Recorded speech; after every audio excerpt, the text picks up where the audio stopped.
शबरी जी जो बाल्यकाल से, ऐसा तो नहीं कि शुरुआत से ही भजन में जुड़ी, नहीं, बचपन से ही शबरी जी के अंदर दो भाव था, एक थी करुणा और दूसरी थी सेवा।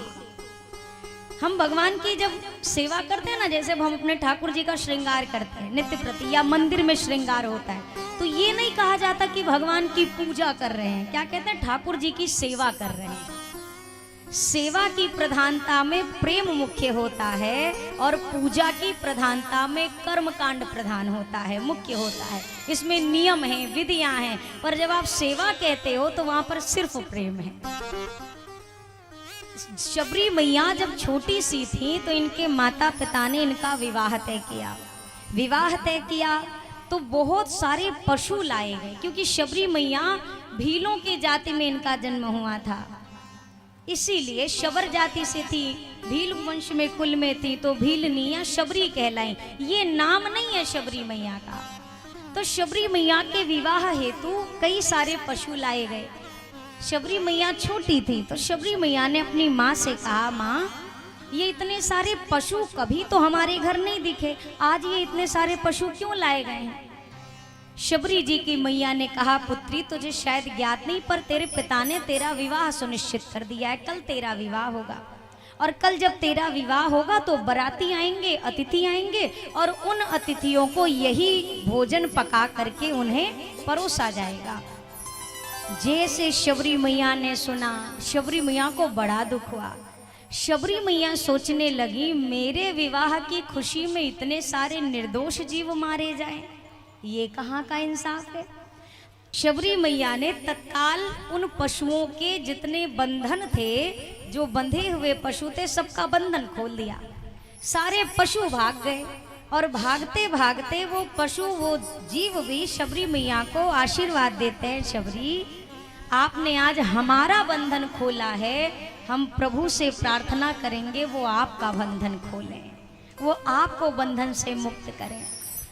शबरी मैया तो मुक्त करके पशुओं को सीधा जंगल में चली गई, सीधा जंगल में। और अगर आप यहाँ तक की ये कथा सुनिए तो ऐसा नहीं है कि शबरी मैया को कोई गुरुदेव बचपन से मिल गए जिन्होंने उनको ये सिखाया। अच्छा एक बात बताइए, किसी का गला काटना आपके हिसाब से सही है कि गलत है? किसी आदमी का गला काटना आपके हिसाब से सही कि गलत? जोर से आवाज में बोलियो। गलत है, ठीक है। अच्छा, किसी पशु का गला काटना आपके हिसाब से सही है कि गलत है? पर तोहरे यहाँ जितना बकरी हम कहूँ नहीं देखे हैं। हमको ये भी, अब इतने तो हम नहीं हैं ना समझ, और बकरी बंधी है तो केहू के घरे जाई, और जहाँ जाई वो प्राणन से विदाई हुई होकर। भैया देखो, हमारा आपसे ना कोई निजी बैर है, हमारी आपसे कोई दुश्मनी है। अब बोलो, अब तो ऐसे करे जैसे हम दुश्मनी लेके आए हैं। आपने कौन सी हमारी प्रॉपर्टी ली है जो हम दुश्मनी करें, या फिर आपने हमारा क्या लिया है जो हम आपसे बैर करें? ना हमने आपका लिया, ना आपने हमारा कुछ लिया। लेकिन अगर यहाँ पर बैठकर हम 10 बातें आपसे चर्चा में ला रहे हैं तो हम अपने मन से नहीं कह रहे, हम ग्रंथों का आश्रय ले रहे, हम संतों के वचनों का आश्रय ले रहे, और गुरुजन के वो शब्द हम आप तक पहुंचाने का काम कर रहे हैं। यहाँ बैठा कौन सा ऐसा व्यक्ति है जो ये नहीं जानता कि किसी की हत्या करना सही बात नहीं होती है? प्रत्येक व्यक्ति जानता है, हर एक व्यक्ति को पता है जीव हत्या सही नहीं है। अच्छा, जैसे मान लीजिए कोई भी जीव है, कोई भी जीव, एक मुर्गी हो या बकरी हो या मछली हो, कोई भी, आप उसकी तरह से अचानक से हाथ बढ़ाइए, वो बचेगी कि नहीं बचेगी? केवल उंगली बढ़ाइए, वो डर के भागेगी कि नहीं भागेगी? अब सोचिए, आपको एक उंगली से उसे इतना भय लग रहा है, और उसके गले पर, उसके शरीर पर जब छुरी चाकू चलते हैं उसे कितना दर्द होता होगा, कितना दर्द होता होगा। और एक बात हम कह दें, हम इस बात से बिल्कुल राजी नहीं होंगे अगर कोई ये कहे हम खाते नहीं हैं पर बना देते हैं पतिदेव खाते हैं, तो हम इस पे बिल्कुल नहीं राजी, कदापि नहीं। हम इसको बिल्कुल सहमति नहीं दे सकते कि हम आपको ऐसा सर्टिफिकेट दे दे, अरे देवी तुम तो मैया महान हो, आदि शक्ति हो, तो तुम नहीं खाती, बड़ी कृपा, तुम पति देव को खिला रही हो, कितनी तुम पतिव्रता हो। सच्ची सच्ची दिल पे हाथ रख के बता दो, पति देव से कितनी बार झगड़ा हुआ है और कितने कितने बार, कितने विशाल आपके और उनके मध्य में चर्चाएं हुई हैं। कोई बात, कोई भी चीज आपकी लड़ाई नहीं हुई। अगर आप वही बात ठान कर कह दें चाहे जो हो जाए, पर मैं ना ये मांस बनाऊंगी ना खिलाऊंगी, तो क्या हो जाएगा? क्या आप इतना नहीं कर सकते? बस यही आपको सारा पतिव्रता धर्म अपना निभाना, इसके आगे पीछे नहीं। अरे जहां पर आपको धर्म नजर आए वो कार्य करो ना भैया। कोई भी व्यक्ति ये ना समझे कि हम नहीं काटेंगे तो हम दोषी नहीं है, हम केवल रखे हैं, हम आगे देंगे, आगे वाला काटेगा, तो उसके बाद जो लेने वाला है सोचे हमने थोड़ी ना काटा, बस काटने वाला दोषी है। नहीं, बिल्कुल नहीं। जितना दोषी बेचने वाला, उतना दोषी खरीदने वाला, उतना दोषी काटने वाला, उतना दोषी ले जाने वाला, उतना दोषी बनाने वाला, और उतना ही दोषी खाने वाला, उतना ही दोषी। एक रत्ती मात्र का भी फर्क इनके दंड में आने वाला नहीं है। अब इस बात के लिए हम आपको कह सकते हैं, तुम्हें अच्छा लगे चाहे बुरा, इस बात के लिए मैं कह सकता हूं कि भैया जीव हत्या अगर आप कर रहे हैं, और कितने के लिए, मुझे सच्ची एक बात दिल पे हाथ रख के बताइए, आप जो भी चीज खाते हैं उसका स्वाद कितने देर तक आपके मुख में रहता है? केवल जो निवाला गया उतने तक, बस यहीं तक का स्वाद है। यहां से यहां भोजन आ गया तो अब नहीं पता है, कुछ नहीं पता है, उसका मलमूत्र ही बनना है, उसके सिवा कुछ नहीं। उतने से स्वाद के लिए हमने किसी का जीवन समाप्त कर दिया, किसी के प्राण ले लिए। अब जरा विचार करो, ये कहां तक उचित बात है? आपको लगता है ये उचित है? अरे जवाब दीजिए, हाँ हूं, कुछ खोपड़ी हिलाइए। भैया शबरी जी को राम मिले, उन्होंने जीवों पर दया करी। हम जीवों पर दया ना करें, कम से कम जीवों को ना मारें, क्या पता हमें भी हमारा राम मिल जाए, क्या पता हमारे ऊपर भी कभी रघुनाथ की कृपा हो जाए, उनकी दृष्टि पड़ जाए। मनुष्य से कहता है सफाई देने से भजन नहीं होता भैया। अब हमारी बात को टाल मटोल मत करिए, हमारी बात को ध्यान से सुनिए और सब इधर देखिए। सफाई देने से काम बनने वाला, कोई कहे हम मुर्गी नहीं खाते, हम मछली नहीं खाते, हम केवल अंडा खाते हैं, तो वो अंडा आपके पिताजी ने कहाँ से रचना कराई थी उसकी? वो कहाँ से आया? आपकी अपनी फैक्ट्री है। अच्छा, जैसे आपको लगे अरे मार दिया तो मार दिया। अच्छा, एक जीव को अगर आप मारने का अधिकार रखते हैं तो उसको जिलाने का भी रखो ना हिम्मत। आपके अंदर क्षमता है कि किसी एक चींटी के अंदर भी प्राण दे सको? कहिए, दे सकते हैं? अगर किसी को जिंदगी देने का आपको नहीं है, आपके पास सामर्थ्य, तो आपको जिंदगी लेने का अधिकार किसने दिया है? किसने दिया है? बहुत सारी चीजें, कुछ प्रथाओं के नाम पे, कुछ कुल खानदान के नियम के नाम पे जीव हत्या किए जा रहे। और एक बात, इधर जीव हत्या कर रहे, इधर व्रत उपासना कर रहे।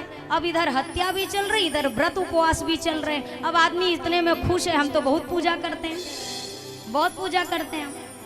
आपको कोई एक हाथ से झापड़ मारे, दूसरे बार प्रणाम करे, आपको अच्छा लगेगा? इधर झापड़ भी मारे और फिर 5 मिनट अरे अरे अरे अरे आप आपको कैसा लगेगा? आप स्वीकार करेंगे उस चीज को? तो परमात्मा कैसे, जगत पिता कैसे स्वीकार करेगा? एक तरफ उसके जीव की हत्या करो और दूसरी तरफ उनको प्रणाम कर लो, कैसा होगा? अब आदमी सोचता हम तो बहुत पुण्य वाले हैं। और सबसे बड़ी समस्या तो इन लोगों की है जो मंगल को नहीं खाते, इनकी बड़ी विपदा है। ये अलग दुनिया में जी रहे हैं। हम मंगल को नहीं खाएंगे, क्यों नहीं खाओगे? हम सावन में नहीं खाएंगे, क्यों नहीं खाओगे? हम नवरात्रि भर नहीं खाते, क्यों नहीं खाओगे? और नवरात्रि में मैया, सावन में बाबा, मंगल को हनुमान जी, तो बाकी जो ये दिन है वो आपके दादाजी ने बनाए हैं। ये किसके महीने हैं? ये किसका साल है? ये किसके दिन है? मंगल हनुमान जी हैं तो बुधवार किसका है? बुध अगर गणेश जी हैं तो बृहस्पतिवार किसका है? अरे अपने आप को ठग के आपको क्या मिल जाएगा? हमें समझाइए, अपने आप को ठग के आपको क्या मिलेगा? हम हाथ जोड़कर प्रार्थना करें को तो तुम्हारे एक एक करके पैर छू लेंगे कल हम जाने से पहले। लाइन लगा लियो, हम छू लेंगे, हमको इसमें मंजूर है। पर यहीं इसी श्री राम कथा में अपने आप से वचन दीजिए, अपने आप से वादा करिए कि कुछ भी हो जाए ना हम जीव हत्या करेंगे, ना किसी को करने देंगे। इस बात को समझिए। थोड़े फायदे के लिए अपना लंबा घाटा मत करो। सही वाला चूना लग जाएगा तो छोटा मोटा प्रॉफिट नजर में नहीं आएगा।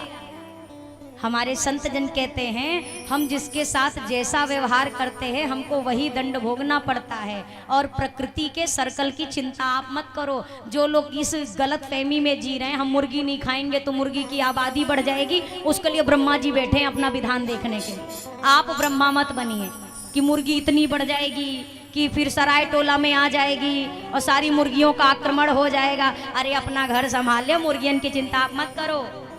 उसके लिए ठाकुर जी बैठे हैं चक्र संभालने के लिए। शबरी मैया यहीं से अपने जीवन के भजन की यात्रा शुरू करती हैं। शबरी, अच्छा ये आदमी बड़ा विचित्र है।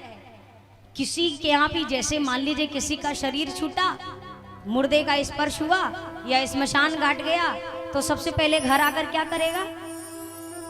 है स्मशान घाट से आने के बाद आदमी क्या करता है? नहाता है ना, सबसे पहले नहाता है। क्यों नहाते हैं? मत नहाइए। क्यों नहाते हैं? कहते हैं अरे मुर्दे का स्पर्श किया ना तो अशुद्ध हो गए हैं। अच्छा वो तो मनुष्य था, आपने स्पर्श किया, आप अशुद्ध हो गए तो आपने नहा लिया, ठीक है। और जब अपने पेट को ही बढ़िया 4 कोस का स्मशान घाट बना के घूमते हैं फिर आप कहाँ जाएंगे नहाने के लिए? बताइए। जब अपना शरीर ही स्मशान घाट बन गया फिर कौन सी गंगा जाएंगे आप नहाने के लिए? कहाँ आपका उद्धार होगा? हमें इन मनुष्यों के नियम कानून नहीं समझ आते।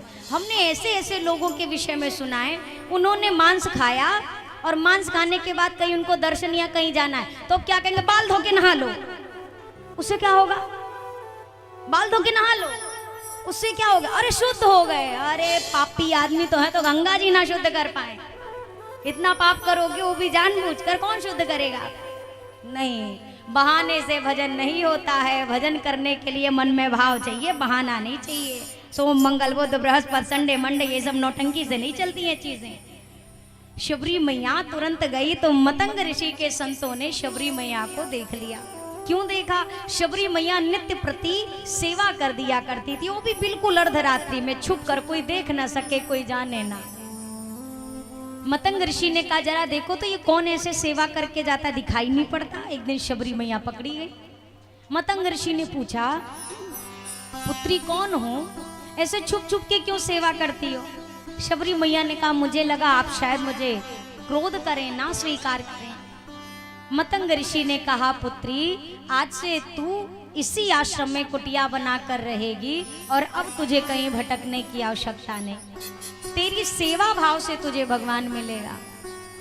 शबरी मैया के गुरुदेव बने श्री मतंग ऋषि जी महाराज जब जाने की उनकी बारी आई प्रभु धाम को, तो मतंग ऋषि से जाते हुए मतंग ऋषि से शबरी मैया ने कहा गुरुदेव आप तो चले जाएंगे, अब आपके बिना मेरा कौन है संसार में, मैं कैसे जीऊं? मतंग ऋषि ने कहा शबरी चिंता मत कर पुत्री, मैं जिस भगवान के धाम जा रहा हूं ना शबरी, मैं तुझे आज कहते हुए जा रहा हूं कि हे शबरी तुझे भगवान के पास नहीं जाना पड़ेगा, एक दिन भगवान स्वयं तेरे पास चल करके आएंगे। इतना कहकर गुरुदेव चले गए। शबरी मैया को बस ये सुनने में आया कि भगवान मेरे घर आएंगे। इतना शब्द गुरुदेव के शबरी मैया के लिए काफी थे। और धन्य शबरी मैया, बचपन में घर छोड़ा था, अभी गुरुदेव चले गए, बचपन के बाद पूरी युवानी बीत गई, शबरी मैया की वृद्धावस्था आ गई, कमर झुक गई, नेत्र धुंधले हो गए। पर जिस दिन से गुरुदेव कह कर गए थे उसी दिन से शबरी मैया ने भगवान का इंतजार करना शुरू कर दिया। हम अपने घर में मेहमान का इंतजार तो कर सकते हैं पर भगवान का इंतजार नहीं कर सकते। अब कर भी लेंगे, कितना करेंगे आप बताइए। शबरी मैया ने बचपन से लेके अपनी उम्र के 77 वर्षों तक केवल इंतजार किया। भगवान कब मिले जानते हैं? शबरी मैया को उनके जीवन के आखिरी दिन में राम जी मिले हैं। आखिरी दिन। हम इतना इंतजार कर सकते हैं क्या? है इतना धीरज हमारे भीतर? शबरी मैया सुबह से शाम तक सेवा में लगी रहती। क्या सेवा करनी है? रास्तों को अच्छे से मार्जित कर दूं, प्रभु के पैर में कुछ चुभना नहीं चाहिए, चरणों में पुष्प लाकर रख लूं, जल लाकर रख लूं, आज आएंगे तो क्या पवाऊंगी, कंदमूल लाकर रख लूं। सुबह से शाम होती, शाम से रात्रि हो जाती, शबरी मैया उदास नहीं होती थी। अरे आज भी भगवान नहीं आए, आज भी नहीं। शबरी मैया कहती थी आज नहीं आए पर कल जरूर आएंगे। कल पूरा दिन बीत जाए फिर कहें आज नहीं आए पर कल जरूर आएंगे। रोज इंतजार, रोज प्रतीक्षा, और इस प्रतीक्षा ने अपना एक दिन रंग दिखाया। आज जब शबरी मैया अपने दरवाजे पर बैठकर अपने प्रभु का इंतजार कर रही हैं, बेटी बेटी शबरी मैया कहती है, मेरी झोपड़ी के भाग आज खुल जाएंगे राम। आपके पास ना हम कल नहीं आएंगे, क्योंकि आप ऐसे बुला रहे हैं, ऐसे में तो कोई नहीं आना चाहेगा। थोड़ा दिल से बुलाओ, प्यार से बुलाओ। मेरी झोपड़ी के भाग आज खुल जाएंगे राम आएंगे। आज आप कितना अच्छे से गा सकते, एक बार गा के बताइए। मेरी झोपड़ी के भाग आज खुल जाएंगे। परमात्मा आपको राम जी नहीं चाहिए? अरे आप लोग से पूछ रहे हैं हम, चाहिए ना तो गा लो महाराज, आप भी गाइए। हो मेरी झोपड़ी के भाग आज खुल जाएंगे राम आएंगे। मेरी झोपड़ी के भाग आज खुल जाएंगे राम आएंगे। राम आएंगे आएंगे राम आएंगे। राम आएंगे आएंगे राम आएंगे। राम आएंगे आएंगे राम आएंगे। राम आएंगे आएंगे राम आएंगे। मेरी झोपड़ी के भाग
रुचि भोग लगाऊंगी।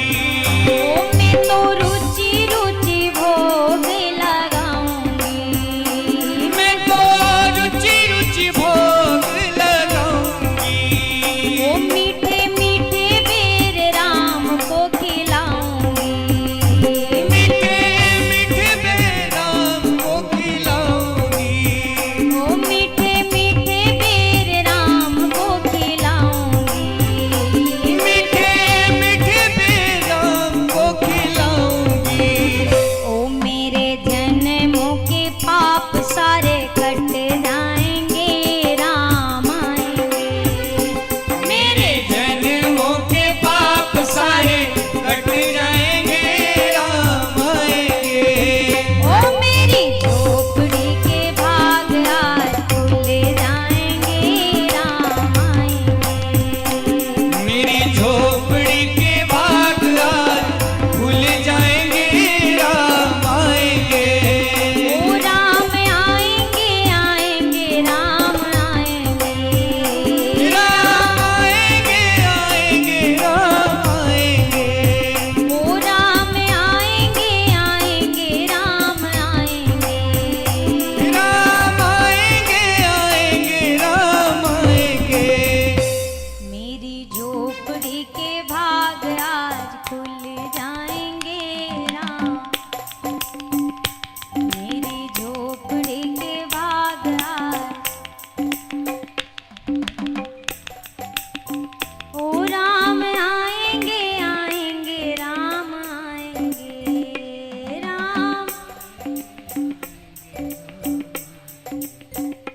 राम आएंगे आएंगे राम आएंगे। राम मेरी झोपड़ी के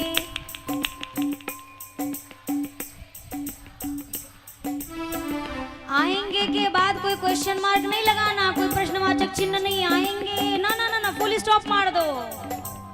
मेरी झोपड़ी के भाग आज खुल जाएंगे राम। मेरी झोपड़ी के जरा हाथ पर करिए सब लोग, तालियों के साथ कहना। मेरी झोपड़ी के भाग आज खुल जाएंगे राम आएंगे। मेरी झोपड़ी के भाग आज खुल जाएंगे राम आएंगे। झोपड़ी के भाग आज खुल जाएंगे राम आएंगे। ओ मेरी झोपड़ी के भाग आज खुल जाएंगे राम आएंगे। ओ राम आएंगे आएंगे राम आएंगे आएंगे राम आएंगे। राम आएंगे आएंगे राम आएंगे आएंगे राम आएंगे। ओ राम आएंगे राम आएंगे राम आएंगे। ओ राम आएंगे राम आएंगे राम मुझे राघव का भरोसा नहीं तरसाएंगे राम आएंगे। नित्य प्रति शबरी मैया कहती थी आज मेरे राम जी आएंगे, आज राम जी आएंगे। और आज देखते देखते शबरी जी के राम आ गए। दूर से जैसे शबरी मैया का आश्रम दिखा, रघुनाथ ने कहा हे मुनिवर, यहाँ कहीं शबरी मैया की कुटिया है क्या? संतों ने कहा प्रभु कहीं भटकने की जाने की आवश्यकता नहीं, ऐसा करिएगा आगे बढ़ेंगे एक ऐसा मार्ग दिखाई देगा जहाँ पर रास्ते में पुष्प बिछे होंगे, आप चलना शुरू करना, जहाँ जाकर वह रास्ता समाप्त हो जाए वही शबरी की कुटिया है। जैसे देखा प्रभु ने शबरी जी की कुटिया, झुकी कमर है, धुंधले नेत्र हैं, झुर्रियां आ गई हैं चेहरे पर, श्वेत केश हो चुके हैं। और शबरी मैया के सामने पहुंचकर रघुनाथ जी कहते हैं मैया आप ही मेरी शबरी मैया हो क्या? शबरी मैया ने कभी राम जी को देखा थोड़ी ना इसके पहले जो पहचान जाए एक बार में। तो शबरी मैया ने गुरुदेव से कहा था प्रभु मैंने आज तक भगवान को नहीं देखा, आ भी गए तो क्या पता मैं ना पहचान सकूं, कुछ ऐसा बताते जाओ कि मैं पहचान सकूं कि ये राम जी हैं, प्रभु हैं। गुरुदेव ने कहा शबरी एक नहीं तुझे 5 पहचान बता के जाता हूँ पुत्री। राम जी की कमल की पंखुड़ियों मत सुंदर सुकोमल नेत्र होंगे। राम जी के सिर पर जटाओं का मुकुट होगा। तीसरी पहचान राम जी के गले में वनमाला होगी। चौथी पहचान राम जी की भुजाएं लंबी लंबी अजान बाहु भुजाएं हैं। पांचवी पहचान दो भाई होंगे शबरी जो एक संग में आएंगे।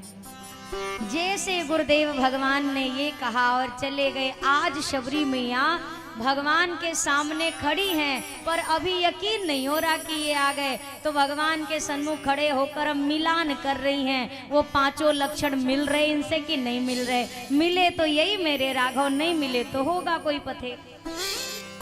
सरसिज लोचन बाहु विशाला, सरसिज लोचन बाहु विशाला, जटा मुकुट सिर उर वनमाला, जटा मुकुट सिर उर वनमाला।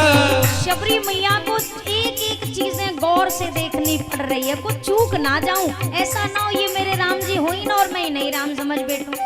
तो शबरी मैया देखती है। गुरुदेव ने क्या कहा था मुझसे, शबरी राम जी के नेत्र कमल की पंखुड़ियों के समान हैं। हाँ, मुझे यहीं से शुरू करना चाहिए। क्या सच में इनकी आंखें कमल की पंखुड़ियों मत हैं क्या? हाँ, देखने में तो ऐसी सी ही जान पड़ती है। फिर तो मेरे गुरुदेव ने कहा था सिर पर जटाओं का मुकुट होगा। हाँ, जटाओं का मुकुट भी सुशोभित है। गले में तो और कोई माला तो नहीं दिखती मुझे, गले में वन माला ही पड़ी हुई है। क्या विशाल लंबी लंबी भुजाएं हैं। शबरी मैया एक एक पहचान मिलाती है, एक एक बार खुश होती है। 4 पहचान मिल गए, आखिरी बाकी है। बस ये मिल जाए तो यही मेरे रघुनंदन है। शबरी माँ धीरे से स्वर में पूछती है, आप कौन है, आपके संग में कौन है? रघुनाथ ने कहा, हे मेरी शबरी माई, मेरा नाम है रघुराई और ये है मेरा छोटा भाई। शबरी मैया ने कहा, याद आया, गुरुदेव ने ही तो कहा था कि 2 सगे भाई होंगे जो एक संग आएंगे, और ये भी कह रहे हैं कि ये इनके छोटे भाई हैं। इसका मतलब आ गए शबरी के राम आ गए। ज्यों शबरी मैया को स्पष्ट हुआ, श्याम गौर सुंदर 2 भाई, श्याम गौर सुंदर 2 भाई, शबरी परी चरण लपटाई, शबरी परी चरण लपटाई। चरणों से लिपट कर बैठ गई मेरी शबरी मैया। प्रणाम करना भूल गई कि मुझे पांचांग प्रणाम करना है कि दंड कैसे प्रणाम करना है। चरणों से लिपटी पड़ी है, छोड़ना नहीं चाहती। अंत में याद आया, अरे बावरी, बस प्रणाम ही करेगी कि कुछ स्तुति भी करेगी? ये तो सुने भी जाते हैं तो इनकी माँ इनके लिए स्तुति गाती है, भय प्रकट कृपाला, दीन दयाला, कौशल्या हितकारी। और आज बताओ, भगवान तेरे सामने खड़े हैं तो स्तुति नहीं करेगी क्या?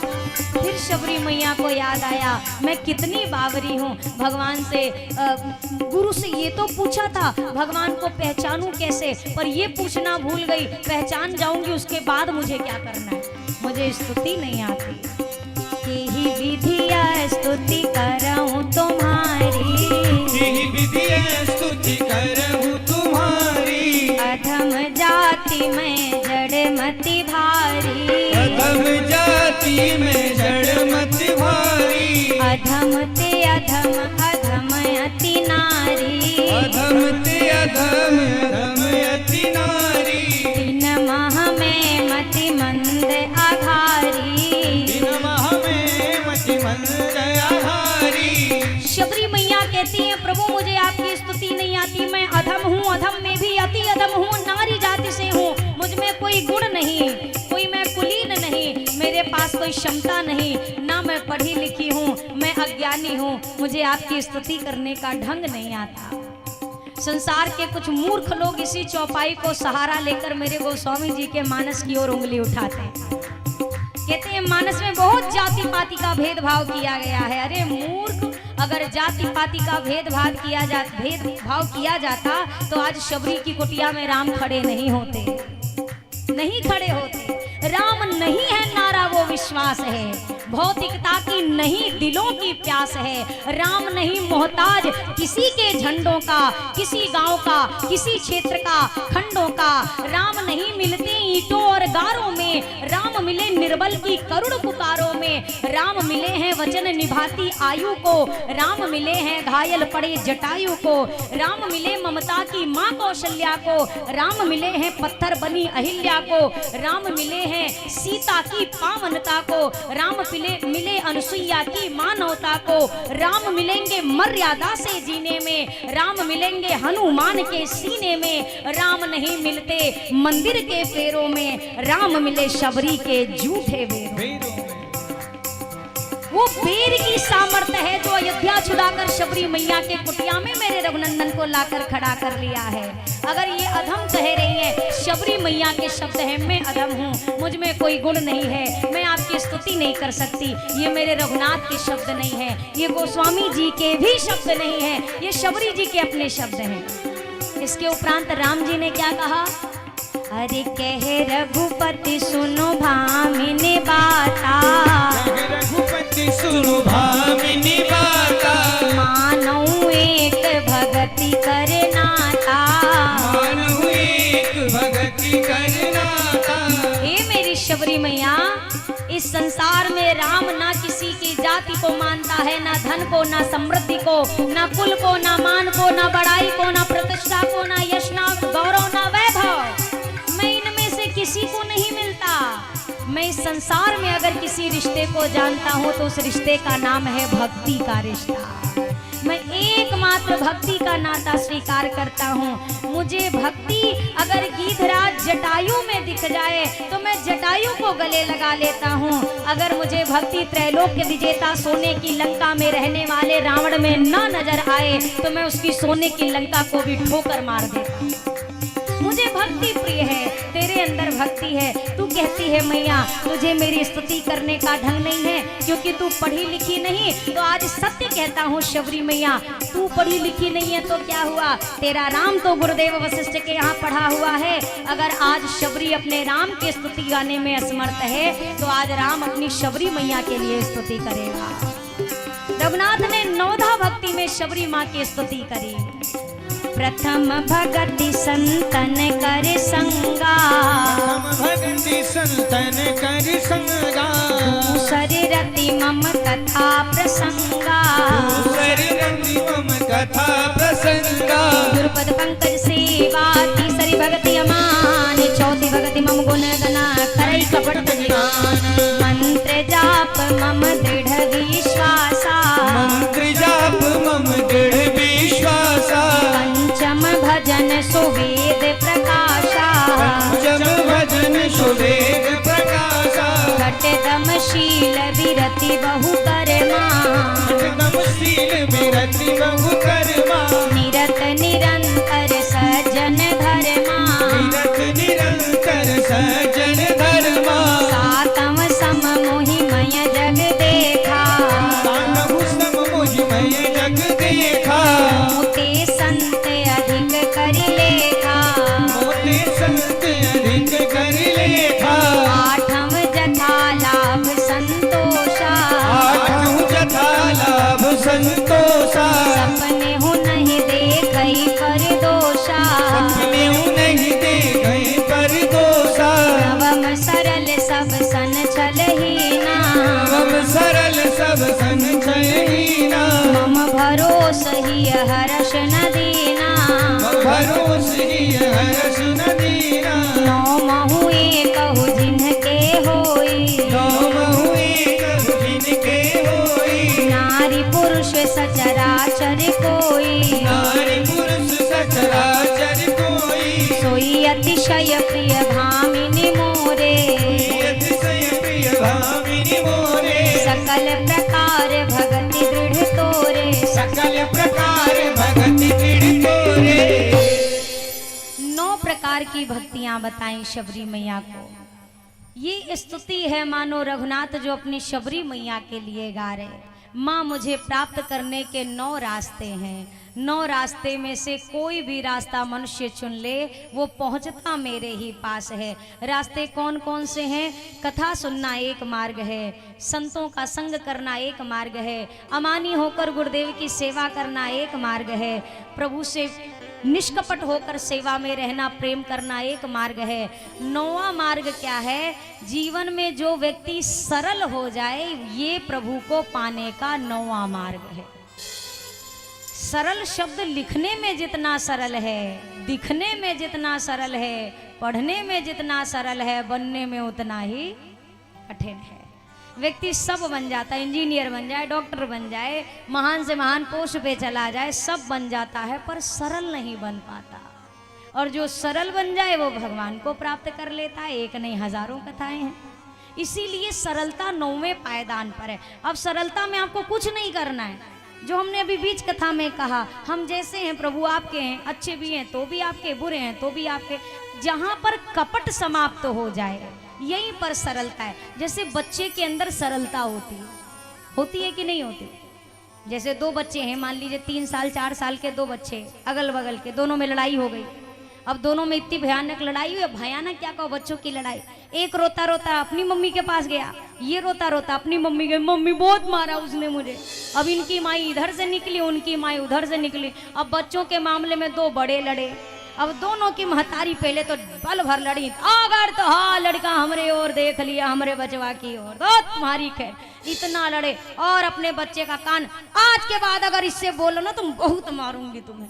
अब कान पकड़ के घर में ले गए। अब ये दोनों माताएं इतना भयंकर लड़ने की सुबह से शाम तक एक दूसरे का मुंह नहीं देखना चाहती, और दिख जाए तो करके इधर चली जाती। अब ये दोनों तो इतना बल भर लड़नी है। अब वो जो दोनों छोटके भीड़े थे, ये शाम को एक बेंच पे बैठ के टॉफी खा रहे हैं, मतलब है नहीं है। अब इनको होश ही नहीं कि हमारी माई हमारे लिए कितना बड़ा महाभारत करी है पड़ोसी से, एक बेंच पे बैठे। अब इसको सरलता कहते हैं, जहां पर कपट नहीं हो। ये निष्कपट भाव है, यहाँ कपट नहीं है, बिल्कुल जैसे हैं सरल हैं। कई बार मैंने ये प्रसंग कहा है, शायद आपने कभी सुना हो, कि एक बार एक संत को एक पुत्र अपनी माँ से मिलाने के लिए ले गया।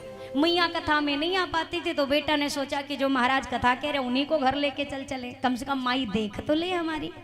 लेके घर पे गया, माई ने जैसे देखा, बच्चे ने कहा माई महाराज जी आए हैं, प्रणाम कर लो। अब वो गांव की भोली भाली मैया, जब बेटे ने बार बार कहा प्रणाम करो प्रणाम करो, तो माई ने कहा महाराज खुर लागो। अब खुर लागाओ तो महाराज सोचे हमका गैया बछड़ा है, हमरे खुर लाग रही है। चरण नहीं तो पैर ही कह देते कि महाराज पैर पड़े या पाँव लगे या गोड़ लगे, कुछ कह देती। खुर लागाओ तो महाराज ऐसे तो बोल नहीं सकते, घर है। महाराज ने कहा मैया संतों के लिए ऐसी भाषा का प्रयोग करती हो, नरक जाओगी नरक। अब वो गांव की इतनी सीधी मैया थी, वहाँ को लगा बाबा जी कोनो आशीर्वाद दे रहे हैं। मैया ने कहा अरे महाराज तुम्हारी बड़ी कृपा पर एक बात कहें महाराज, अरे हमारे जैसे पापी कहाँ नरक जा पाएंगे, नरक तो आपके जैसे महापुरुष जाते हैं। अब महाराज को समझ आया, इसने जान के हमको खुरूर ना बोला, इसके भीतर सरलता ही इतनी है, और यही भोलापन भगवान को भा जाता है। जहाँ पर ये निष्कपट भाव है, यही शबरी मैया तेरे अंदर 9 की 9 भक्तियाँ विराजमान है। शबरी मैया अब मुझे आदेश दे। मैया ने कहा आपको नहीं आदेश दूंगी, आपके जाने के पहले मैं जाऊंगी। तो शबरी मैया को भी अभी विदा नहीं देंगे और रघुनाथ जी को भी अभी विदा नहीं देंगे। आज शबरी जी की कुटिया में ही रघुनाथ जी विराजमान रहेंगे।